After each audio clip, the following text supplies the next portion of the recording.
Assalamualaikum warahmatullahi wabarakatuh. Waalaikumsalam warahmatullahi wabarakatuh.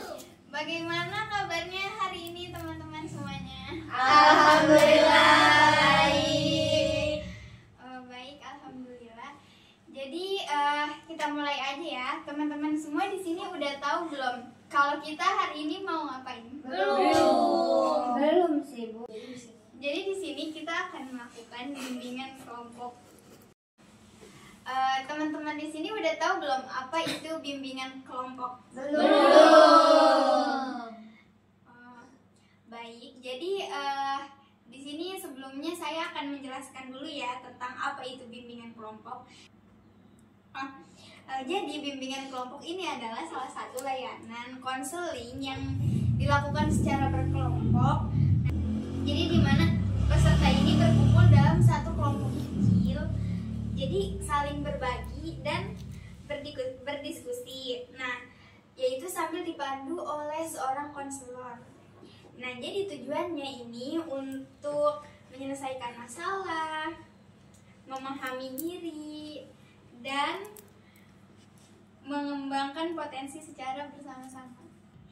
Nah, dalam kelompok ini ada yang dinamakan dinamika kelompok, yaitu suasana atau interaksi yang terbangun di dalam kelompok. Jadi kayak gimana komunikasi ini berjalan dan bagaimana perasaan mereka, kemudian kepercayaan yang terbentuk dan kerjasama yang terbentuk di dalam interaksi kelompok ini. Nah, terus apa sih tujuan dari bimbingan kelompok ini? Banyak, tapi intinya supaya peserta bisa mengenali diri sendiri, membangun sikap positif, dan mengambil keputusan yang tepat. Nah, selain itu juga di sini ada fungsi bimbingan kelompok, yaitu yang pertama pemahaman. Jadi di mana bimbingan kelompok ini untuk memahami diri sendiri, terus kemudian ada pencegahan di mana di sini kita bersama-sama akan membahas tentang bagaimana mencegah permasalahan yang akan terjadi gitu di masa depan. Kemudian ada pengentasan, yaitu membantu menyelesaikan masalah bersama-sama. Kemudian pemeliharaan dan pengembangan, di mana menjaga kondisi psikologis peserta supaya tetap stabil dan berkembang. Kemudian dalam bimbingan kelompok juga ada beberapa komponen, yaitu yang pertama adanya konselor, terus ada peserta, dan juga ada materi dan tujuan. Nah, kemudian di dalam kegiatan ini juga ada asas. Yang pertama ada asas kerahasiaan, kesukarelaan, keterbukaan, dan asas saling menghargai. Jadi asas-asas ini yang membuat kelompok jadi aman dan nyaman. Kemudian yang terakhir ada materi atau topik yang akan dibahas. Nah, ada dua, yang pertama ada topik tugas dan juga ada topik bebas. Jadi kalau topik tugas itu topik yang diberikan oleh konselor kepada kelompok. Kalau topik bebas itu dari teman-teman semua. Jadi kita mau membahas topik tugas apa topik bebas? Topik tugas. Baik, jadi semuanya maunya topik tugas. Iya. Gimana kalau hari ini kita ngebahas tentang pelecehan? Boleh. Baik, jadi sebelum kita memulai pembahasan kita hari ini, alangkah baiknya kita berdoa terlebih dahulu. Mari kita berdoa bersama-sama. Berdoa dimulai.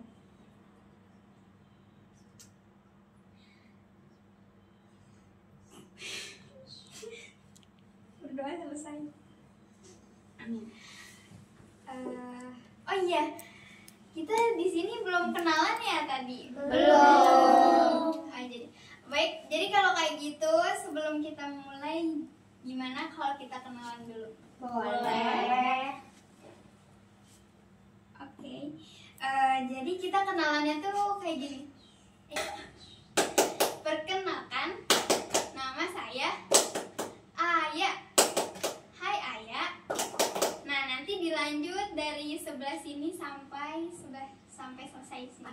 Oke. Bisa kan semuanya? Bisa.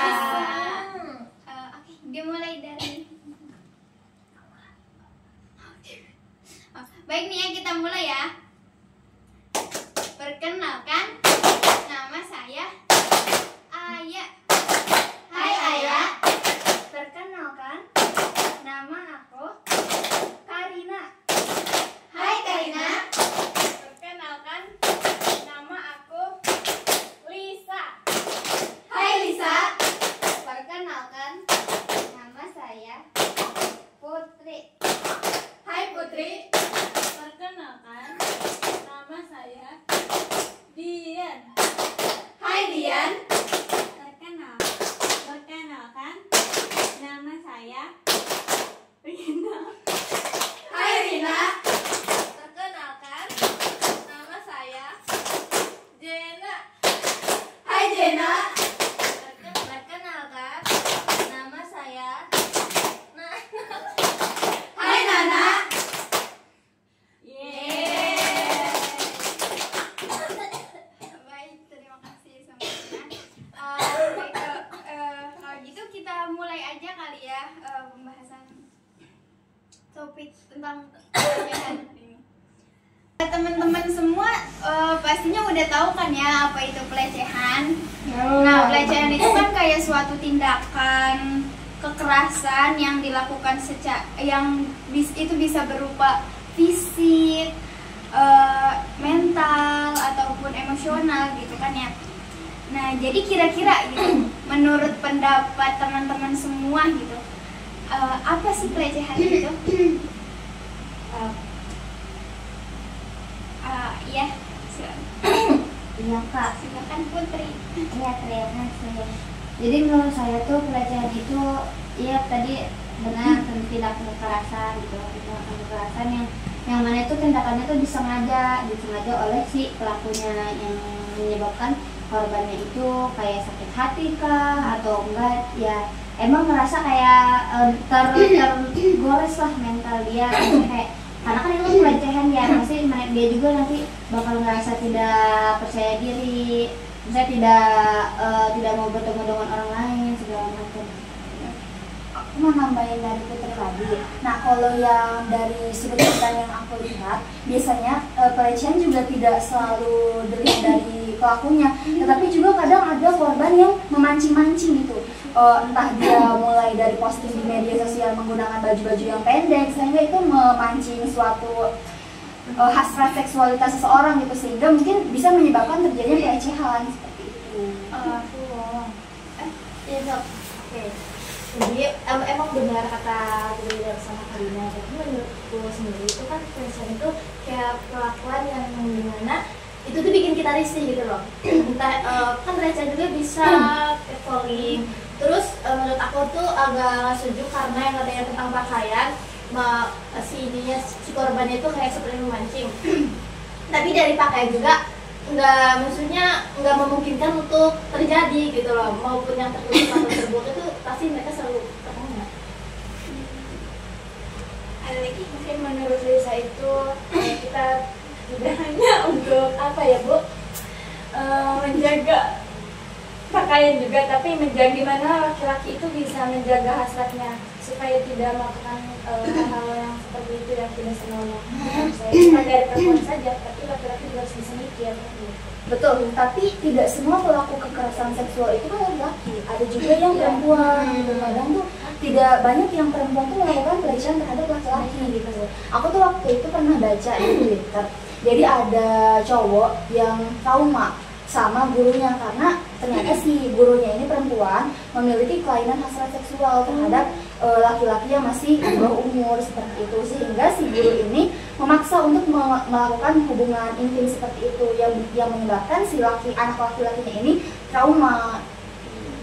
Oh berarti kalau misalnya kayak gitu mah ya si korbannya itu tuh termasuk tingkat yang lebih rendah dari pelaku gitu, ngerasanya kalau misalnya si korbannya itu rendah, bukan rendahan ya bahasanya, maksudnya kayak tingkatnya tuh lebih rendah dari pelaku ya, emang bisa buat diejek-ejek gitu ya, buat Bisa semena-mena ya. Iya, karena kan tadi tuh yang dianggap karena si gurunya itu kan punya kekuasaan ya.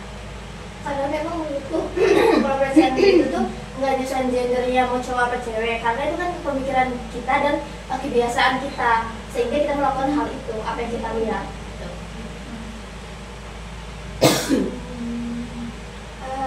lagi yang mau berpendapat? Tapi biasanya pelecehan seksual itu kan emang gak mandang fisik ya, maksudnya kayak kita lagi jalan aja, tadi yang udah dibilang sama teman-teman juga, kayak kita lagi jalan tiba-tiba di catcalling gitu kan. Terus kita ada juga sebenarnya kayak misalkan kita pakaiannya udah ini nih, udah sebenarnya kayak rapi gitu, kayak ya tertutup, tapi kan ada aja laki-laki tuh yang bercandanya kayak gimana gitu, kayak bawa-bawa fisik, padahal kita aja pakaian itu sebenarnya udah bisa dibilang kayak udah semestinya gitu. Cuma laki-laki tuh kadang apa ya, pemikiran itu nggak bisa jernih gitu ya, nggak bisa difilter gitu loh, iya, jadi mereka malah kayak bawa-bawanya kayak gitu. Itu kan sama aja kayak pelecehan seksual nggak sih? ada yang bening lah. Iya. Terus temen-temen tahu nggak yang waktu itu sempat viral yang ada perempuan lagi sholat di masjid, terus tiba-tiba dari belakang dia Siapa yang ngomong tadi? yang tadi misal kayak ada nih ibu-ibu ya waktu itu kalau nggak salah yang lagi sholat di sebuah masjid, terus tiba-tiba dari belakang tuh ada laki-laki yang dari belakang tuh melakukan hal-hal tidak senonoh terhadap ibu yang sedang sholat itu gitu. Itu gimana ya, kayak di tempat ibadah loh, padahal korbannya pun sedang melakukan ibadah, sedang sholat, terus tiba-tiba si pelaku tuh ngelakuin hal seperti itu. Apa nggak mikir gitu? Menurut saya balik lagi sih, menurut Lisa sih balik lagi gimana tadi itu, maksudnya bukan hanya cewek yang menjaga pakaian, pun kita lagi ibadah aja bisa aja diterkam untuk diperkosa kan gitu. Bahkan kayaknya yang kita tahu sih semestinya ya, yang mungkin teman-teman bisa dibilang kayak pernah mungkin yang naik KRL atau naik kereta gitu kan, itu kan angkutan umum, transportasi umum kan kayak kita desek-desekan tuh, otomatis ada juga yang emang gerbongnya digabung antara laki-laki dengan perempuan. Nah itu kan kadang ada aja kan ya pelecehan seksual, kayak dia nggak tahu kalau misalkan itu sama aja pelecehan seksual. Cuma kalau misalkan itu juga bisa dibilang ada yang mungkin disengaja, ada juga yang nggak disengaja gitu. Karena kan emang itu kan rame ya. Iya, posisinya kan transportasi umum kan. Tapi aku juga pernah itu waktu itu nemu berita kalau misalnya ada misalnya pelecehan ya dari wanita ke wanita gitu. Itu kelainan ya.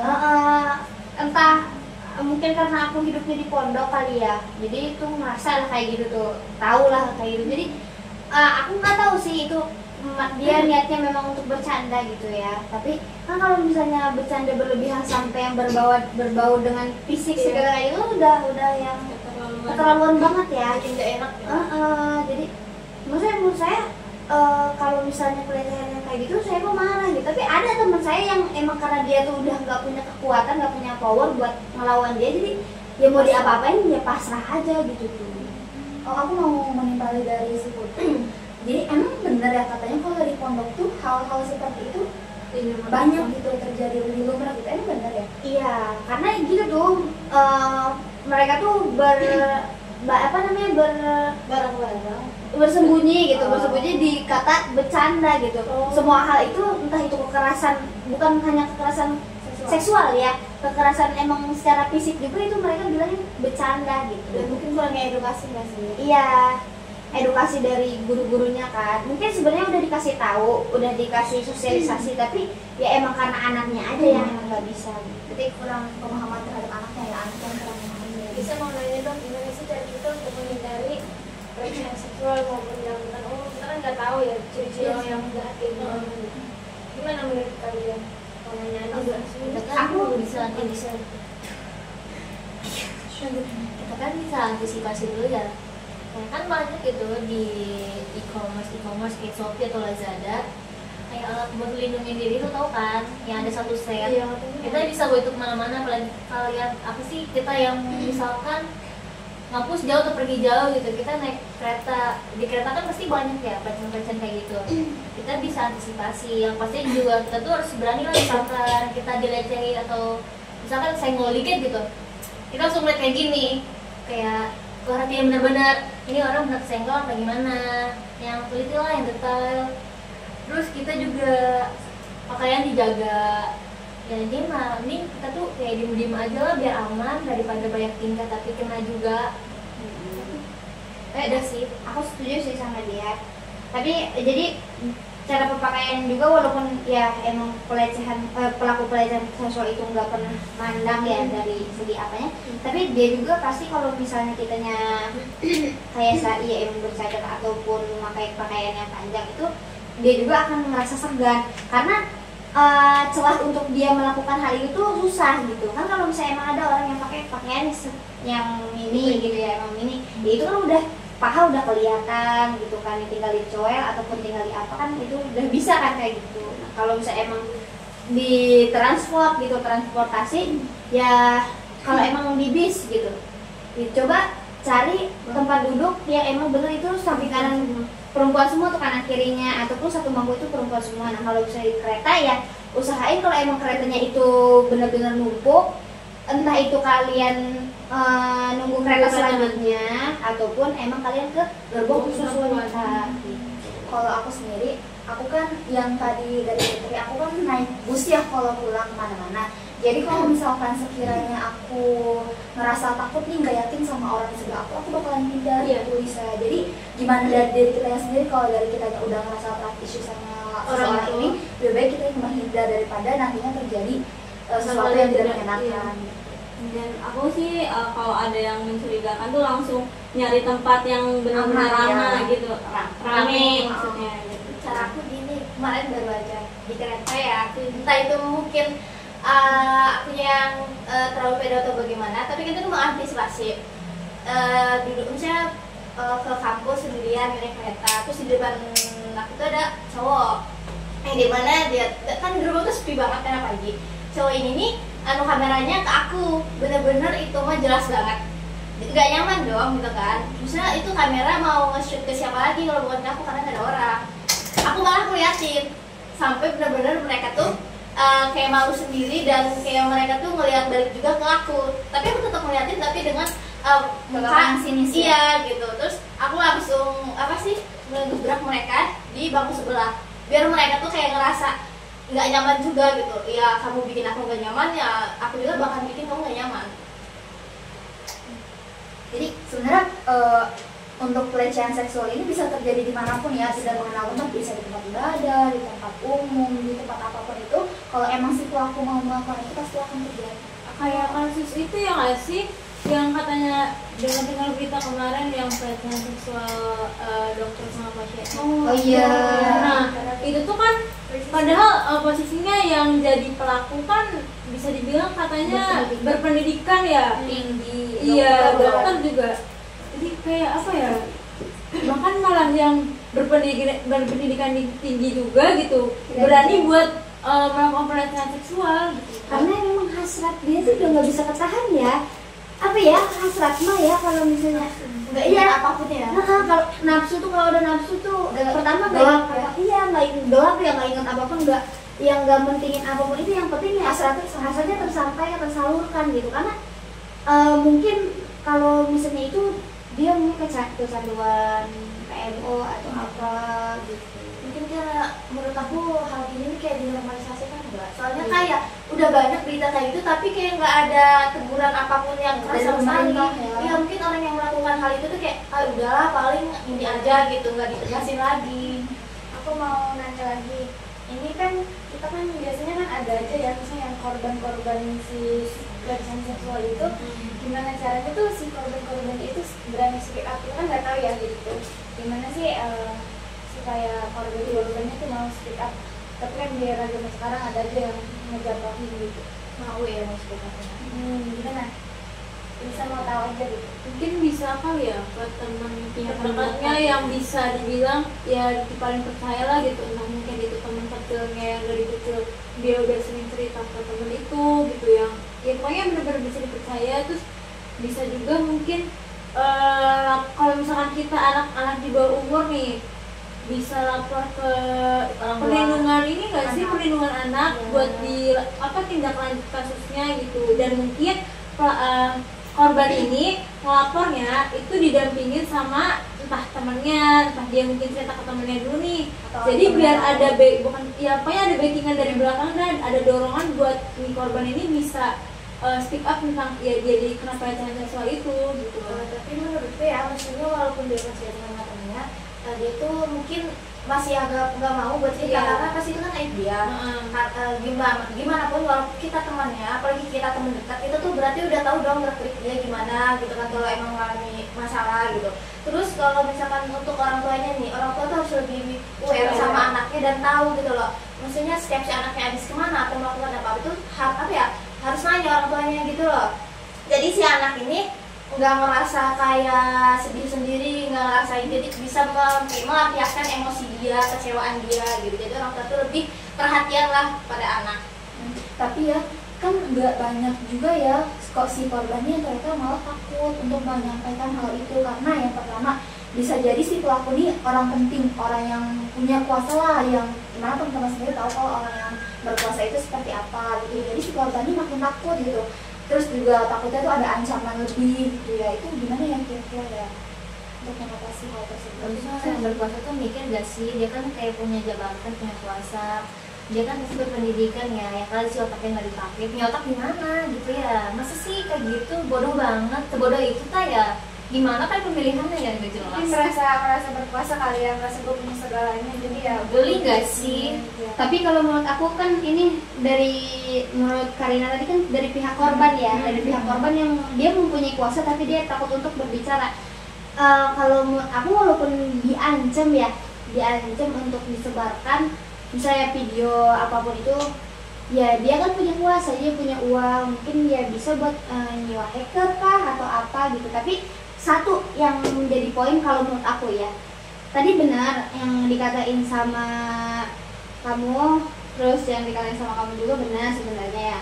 Tapi menurut aku poin plusnya itu bukan cuma kita mencari seseorang yang kita percaya gitu, tapi seseorang juga yang mengalami hal yang sama dengan yang kita rasakan gitu. Jadi walaupun ujung-ujungnya kita adu nasib, yang penting aku megang rahasia kamu, kamu megang rahasia aku gitu.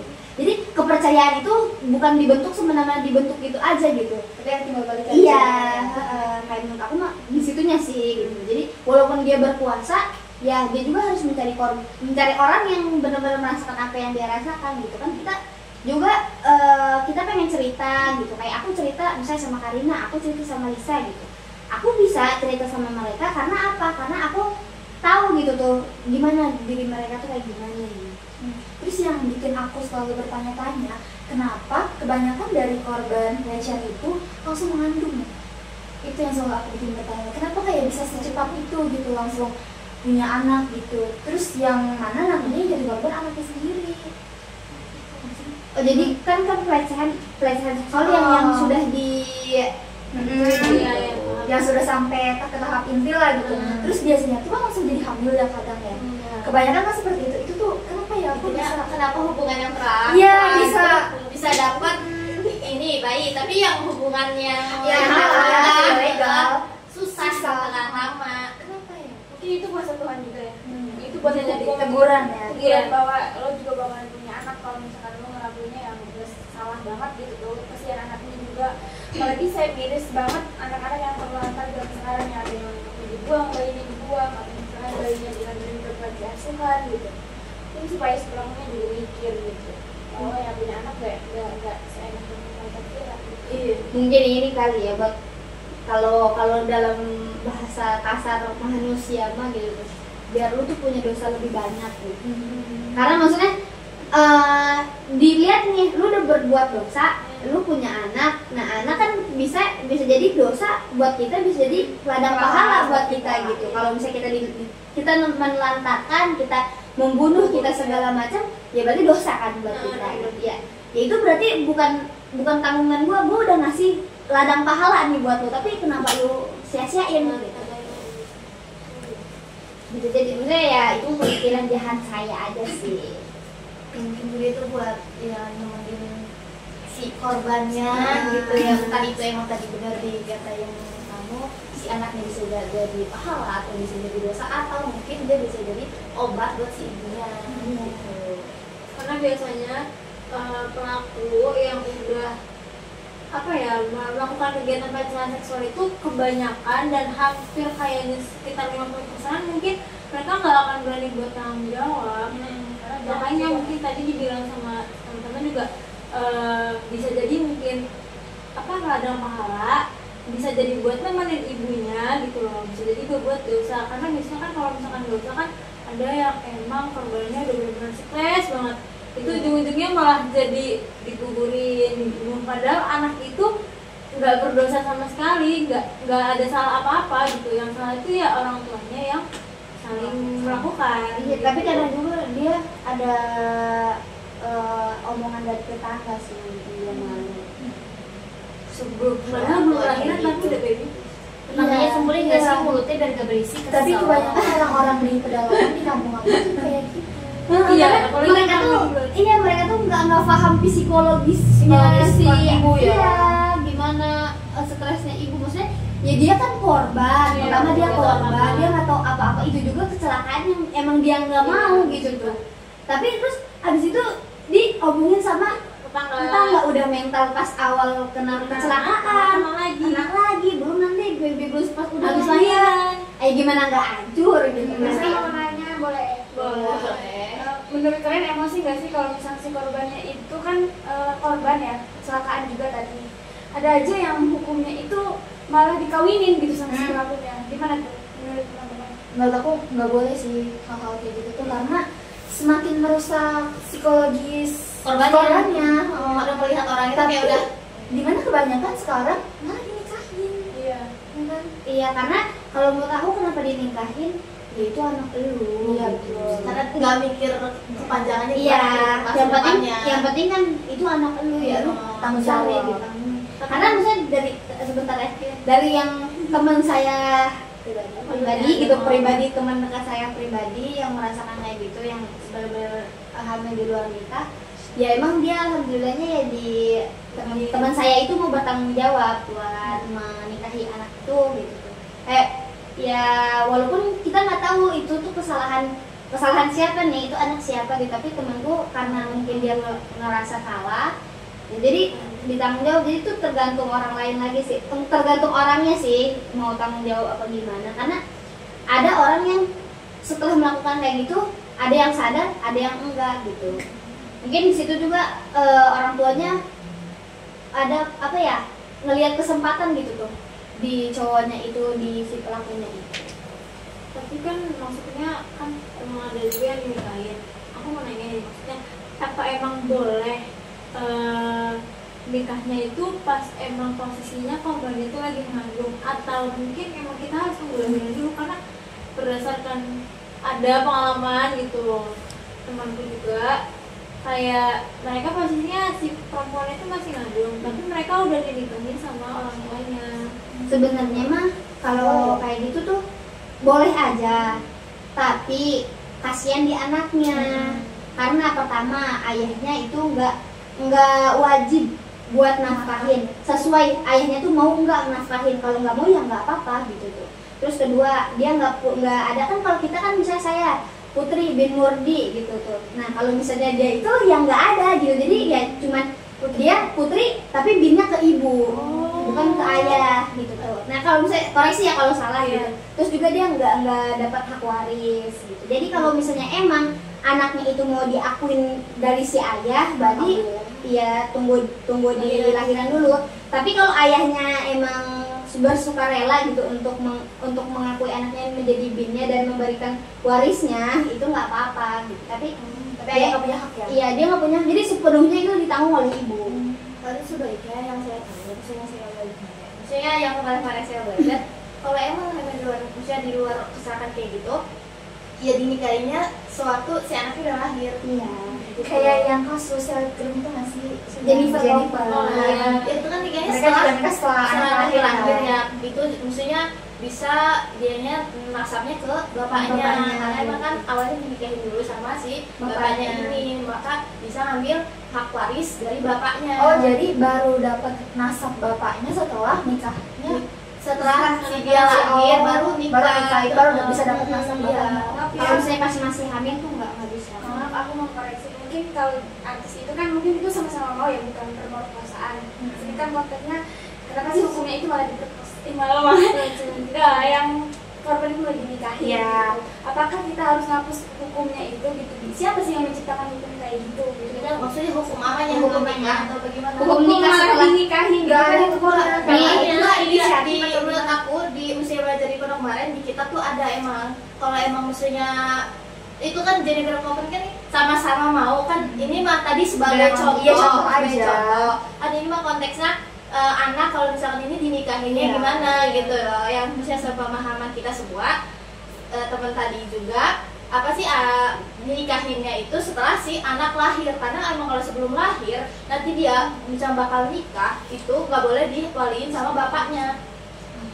Jadi emang itu tuh semuanya udah ada di kitab. Di hadis pun Nabi juga bilang kayak gitu.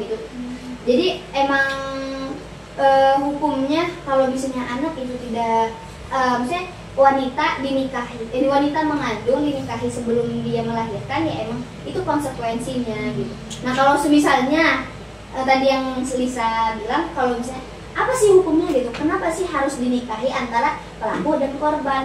Karena kita tuh memikirkan rasa tanggung jawab gitu. Kamu yang sudah melakukan ya kamu harus bertanggung jawab gitu. Masa iya saya yang dihamili kamu tapi kamu nggak mau menafkahi saya dan anak saya gitu. Terus menurutku juga gimana itu keikhlasan si korban. Kalau dianya ikhlas mau dinikahin sama yang melakukannya, ya udah nggak apa. Kalau misalkan dianya Trauma, iya trauma, bisa banget. ya terus dia jatuhnya kan sama aja kayak gitu saling kayak nggak- masukin ke kandang macan. Iya. Iya. Gitu. Jadi kalau emang korbannya ikhlas buat nikahin, ya udah nggak apa. Kalau enggak ya yang penting Heeh. yang penting dianya bisa Mampu untuk lah, ya mampu mampu untuk menafkahi. menafkahi dia dan anaknya. Kan bisa jadi juga dari pihak neneknya kan yang Iya, membantu iya. biasanya kan kayak gitu. Itu. Terus ada kan jenis pelecehan ada banyak konseksualnya kan. Iya. Verbal juga ada kayak Iya. catcalling. Dari dini kayak gitu aja dari catcalling kan yang paling dini gitu ya Iya. bisa ibaratnya. Kita kan bisa antisipasi kayak negur atau kalian bisa manggil orang lain dia suruh nyuruh dia tuh ngapain sih kamu manggil saya suka sama saya atau enggak kamu catcalling balik aja misalkan kill cewek apa cowok gitu apa Ya, jadi gitu. intinya mah kita tuh harus berani aja tuh. Berani melawan ya. Tapi kenapa kebanyakan yang catcalling itu setir tuh?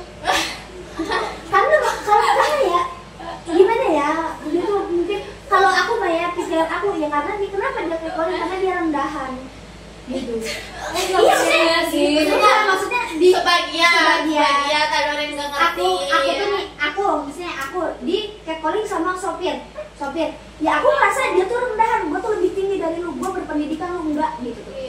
Karena kita kesel ya, saking keselnya ya emang kayak gitu. Ya udah ya satu harus berani yang tadi kata Nana bilang kalau misalnya kita harus ya entah itu nyeruduk dia kalau enggak Ngelawan balik. ngelawan balik Nggak ada ya yang kalau tahu. enggak ya kita apa sih lo rendahan ya Iya. juga nggak apa-apa gitu tuh. kampung lah kayak Tapi gitu. catcalling juga semua tuh di semua orang tuh mereka bisa ngelakuinnya gitu. Emang Malah kita juga bisa. orang-orang kayak gitu tuh emang kurangnya maksudnya Edukasi. edukasi. Semalam baru aja mengalami catcalling sama teman saya.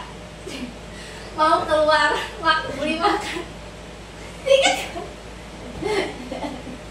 Terus kiu-kiu cewek gitu aja. Temen saya gini, sopan. Keren teman kamu keren. Tapi itu berani loh, keren. hebat Emang harus gitu Dia kan. bilang Dianya tuh. di catcalling balik, ya maksudnya di catcalling terus-terusan. Makanya kata ini kayaknya catcalling itu nggak maksudnya nggak menyelesaikan di jenis manapun ya. Emang kayaknya kurangnya edukasi. Bahkan yang anak kecil yang anak SD Berani kan? berani Ada yang gitu. gitu. Ya temen-temennya adik saya nih, saya lewat QTT gitu, pokoknya jadi pacar saya, lu masih bocah gitu loh. Nah jadi catcalling itu emang mungkin karena kebiasaan saya pacar kayak itu apa yang dia lihat dan apa terus lalu dia lakukan gitu. Jadi kebiasaan yang selalu dia lihat, yang selalu dia tonton, yang selalu dia terima gitu. Dia tuh penasaran untuk apa sih melakukan kayak gitu tuh gimana gitu. Ya udah dia melakukan gitu. Melakukan gitu. Jadinya dicontoh Iya, ya. dia ada kesenangan sendiri gitu loh di dalam diri dia mungkin. Berarti kalau kayak gitu ya emang pertama dari ibu, Iya. dari ayah, guru gitu. Kalau emang dia udah memasuki fase sekolah ya emang dari Gurunya ngasih edukasi ya. pertama dari ibu. Jadi emang pelecehan ini tuh bisa dilakuin oleh siapa aja, di mana aja dan yang kapan aja ya. Jadi kita tuh emang sebagai perempuan emang harus hati Karena sekarang tuh pelecehan tuh emang Mana? Iya. Karena kayak udah dibatasi. Karena emang udah kritis banget. Baik, pendapat teman-teman semua tadi benar-benar bagus, keren semuanya. Nah jadi gimana nih menurut teman-teman pesan dan kesan teman-teman nih selama kita melakukan tadi diskusi kelompok tadi? Seru. Banyak banget. Banyak dapat ilmu, banyak wawasan Yang yang baru. baru. Dan saya jadi makin berani. Iya, Baru benar sekali. apa yang gak dipikirin tuh tertuang di Iya. Apa yang aku nggak tahu juga jadi tahu berkat bimbingan kelompok ini. kira nih ya, karena mungkin kita cukupkan diskusi kita hari ini. Kira-kira minggu depan kita bisa nggak untuk ketemu lagi? Bisa. Gimana nih kira-kira? Di Aku sini ayo, lagi. aku nggak mau, aku nggak mau di sini. Di kafe ayo. Sempit. Taman. Di kafe kita bayarin ya. Dibayarin ke kelompok. Pokoknya kak yang ber AC lah gitu. Biar kita lebih nyaman. Iya. Biar ngobrol lebih lama. Iya, di mixu boleh nggak? Boleh. Oke, mungkin nanti ya juga minggu boleh. depan. kita lanjutkan lagi diskusinya. Baik, mungkin untuk diskusi kita hari ini kita cukupkan. Mungkin sebelum ditutup kita berdoa terlebih dahulu, berdoa dimulai. Baik, sudah selesai. Kita ucapkan hamdalillah.